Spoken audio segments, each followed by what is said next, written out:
first day as school na naman. Tamad na ako mag-school. Okay, class. Tuturuan ko kayo mag-minus, mag-plus. Okay? Mag-aral kayo. Yung mga hindi nakikinig pa, palabasin ko.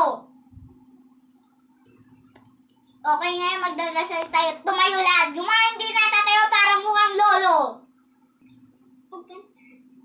Okay, class.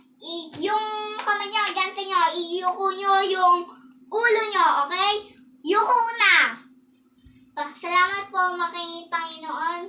Dapat bukas matuloy po din yung pagpasok namin at yung pag-aaral namin para sila ay matuluyan mag-aral. Sana po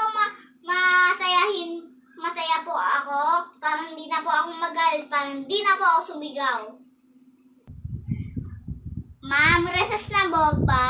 Ang sakit ng tiyan ko eh. Nagugutom na po ako. Ring, ring, ring. Ayun na po, ma'am. Recess na. Magano ka sabi? Okay, class. Hindi lang yan totoo. Baka may nakaano lang. Baka may nakapindot lang. Titignan natin sa office. Wait lang kayo dyan. Titignan lang yung office namin.